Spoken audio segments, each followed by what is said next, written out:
අපි පසුගිය සති ඉදිරිපත් කරපු මනි මාකට් ගිණුමෙන් වැඩ ගන්න කියන වීඩියෝව බොහෝ දෙනෙක් නරඹලා තිබ්බා. බොහෝ දෙනෙක් ප්‍රතිචාර දක්වලා තිබ්බා. බොහෝ දෙනෙක් අපට ස්තුතිවන්ත වෙලා තිබුණා. ඒ වගේම අපි වීඩියෝවේ මතක් කළා ඔබට තවත් යමක් පැහැදිලි කරගන්න අවශ්‍ය නම් කමෙන්ට් එකක් දාන්න කියලා. ඉතින් බොහෝ දෙනෙක් කමෙන්ට් කරලා තිබ්බා.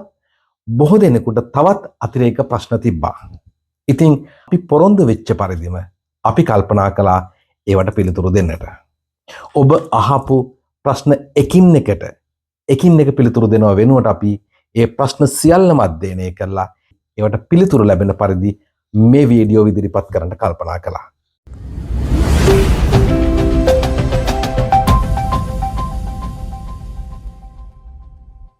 මනි මාකට් ගිණුම කියලා කියන්නේ ඕන වෙලාවක සල්ලි ගන්න පුළුවන්.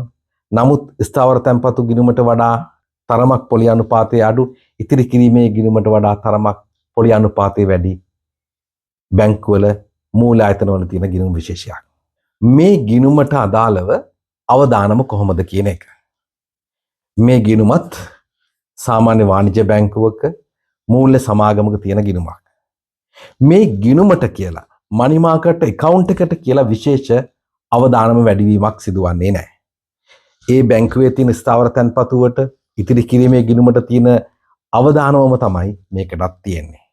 ඒ නිසා ඔබ මුදල් තැන්පත් කරන මූල්‍ය ආයතනය සෙන්ට්‍රල් බැංක් එකේ ශ්‍රී ලංකා මහ බැංකුවේ අනුමතයිද ඒක මහ බැංකුවේ අධීක්ෂණයට යටත් වෙනවා නම් ඒකේ අවදානම බොහෝ දුරට අඩු වෙනවා.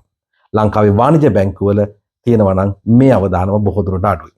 ඉතින් ඒකත් මතක තියාගන්න. අපෙන් අහලා තිබිච්ච තවත් ප්‍රශ්නයක් තමයි මේ ගිණුමට මේ ගිණුමේ අවමුදල් ප්‍රමාණයක් තියෙන්න ඕනේද? කී සැරයක් ගන්න පුළුවන්ද කියන එක. අවම තිබිය යුතු මුදල් ප්‍රමාණය ඒ බැංකුවට අනුව වෙනස් වෙනවා. ඒ වගේම තමයි කොපමණ වාරයක් මේ මුදල් ආපසු ගැනීමද කියන එකත් ඒ බැංකුවෙන් බැංකුවට වෙනස් වෙනවා. සමහර බැංකුවල ඒ මුදල වාර කිහිපයක් ගත්තොත් ඒ ගිණුම ශේෂයට පොලිය ලැබෙන්නේ ඉතිරි කිරීමේ පොලිය පමණයි. ඒ නිසා ඒ කොන්දේසි පිළිබඳව ඔබගේ බැංකුවෙන් විස්තර දැනගෙන ඔබ ඒ පිළිබඳව අවබෝධයක් ලබා ගන්න. Toyota Hilux නම් Toyota ලංකා තමයි. අපට විශ්වාස Toyota ලංකා.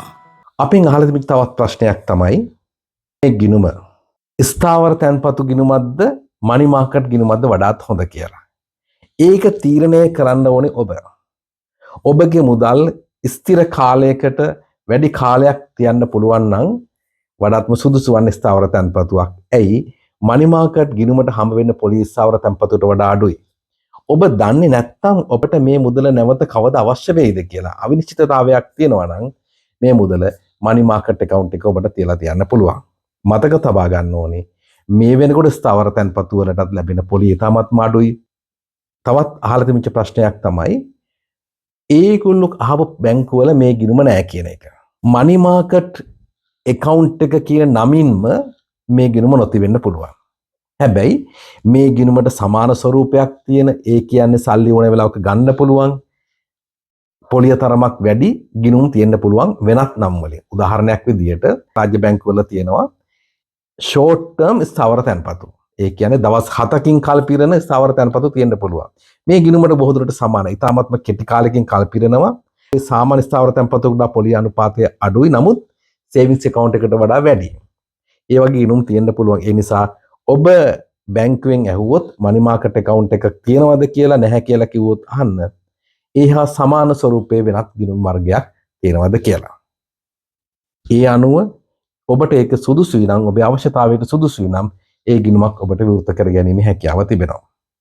තවත් අහලා තියෙන ප්‍රශ්නයක් තමයි ලංකාවෙන් පිටතට ගිහිල්ලා රැකියාවක් කරන අයෙකුට මේ ගිණුමක් විවෘත කරන්න පුළුවන්ද කියලා. ඇතැම් බැංකුවල ඒ අවස්ථාව ලබා දෙන්නේ නැහැ. ඒ වෙනුවට ඒ බැංකුවල විදේශ විනිමය පවත්වාගෙන යා හැකි ස්ථාවර තැන්පතු වර්ග තියෙන්න පුළුවන්. සමහරක් වෙලාවට ලංකාවේ දේශීය බැංකුවල මනි මාකට් account එක විවෘත කිරීමේ හැකියාවක් තියෙන්න පුළුවන්. ඒ එකම අහලා තියෙන ප්‍රශ්නයක් තමයි කොහොමද එවන් ගිණුමක් විවෘත කරන්න කියලා. අපේ ලංකාවේ වැඩ කරන කට්ටිය ඉන්න රටවල් වල ලංකාවේ දේශීය බැංකුවල නියෝජිතයන් ඒ රටවල ඉන්නවා. ඔවුන් හරහා පුළුවන් ඕගොල්ලන්ට මේ ගිණුම විවෘත කරගන්න. ඔවුන් සමග සම්බන්ධ වීමෙන් ඒ අවශ්‍ය ෆෝම් පුරවලා බැංකුවත් එක්ක සම්බන්ධ වෙලා ඒ ගිණුමක් විවෘත කර ගැනීමේ හැකියාව ඔබට තිබෙනවා. මේ ගිණුමේ පොලියත් ආදායම් බද්දට යටත්ද නැද්ද කියලා. ඔව්. මේ ගිණුමේ පොලියත් සාමාන්‍ය පරිදි ආදායම් බද්දට යටත් වෙනවා. ඊට අමතරව සිට 10ක රඳවා ගැනීමේ බද්දටත් මේ පොලිය ආදායම යටත් වෙනවා. ඒකත් ඔබ සිහි තබා ගත යුතුයි. කීප දෙනෙක් අහලා තිබ්බා මේ ගිණුමක් විවෘත කරන්න අවශ්‍ය වෙන ලියවිලි මොනවද කියලා. ඒව තමයි සාමාන්‍ය පරිදි වෙනත් ගිණුමක් විවෘත කරන්න අවශ්‍ය වෙන ලියවිලි තමයි වගේමයි ඇප්ලිකේෂන් එක අවශ්‍යයි. ඊට අමතරව KYC ෆෝම් එක, ඒ කියන්නේ know your customer ෆෝම් එක, NIC කොපි එකක් අවශ්‍ය කරයි. ඊට අමතරව ඔබ දැන් ගිණුමක් විවෘත කරනකොට TIN අංකයක් ඔබට අවශ්‍ය කරනවා. ඇයි බැංකු මේ ගිණුම් වර්ගය ප්‍රචලිත කරන්නේ නැත්තේ කියලා. ඇත්තටම මේක සේවිංස් account එකට වඩා වැඩි පොලි අනුපාතයක් ලබා දෙන ගිණුමක් නිසා බැංකුවල මේ ගිණුම් ඕපන් කිරීමෙන් බැංකුවල තියෙන ලාභදායීත්වය අඩු වෙනවා. ඒ නිසා මේක සාමාන්‍ය බැංකු ඕනවට වඩා ප්‍රොමෝට් කරන්නේ නැහැ. තව එක කමෙන්ට් එකක් තිබ්බා බැංකුවකින් ඇහුවාම කිව්වලු අවුරුදු 5ක් යනකම් මේ සල්ලි ගන්න බෑ කියලා. ඒක වැරදි. මනි මාකට් account එකක සල්ලි අවුරුදු 5ක් යනකම් ගන්න බැරි වෙන්නේ නැහැ.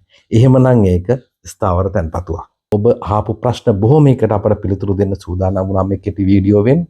ඔබට තවත් ප්‍රශ්න මොනවා හරි තියෙනවා නම් කමෙන්ට් එකක් දාන්න අපි සූදානම්. ඒවටත් ඔබට හැකි පමණින් පිළිතුරු සපයන්න.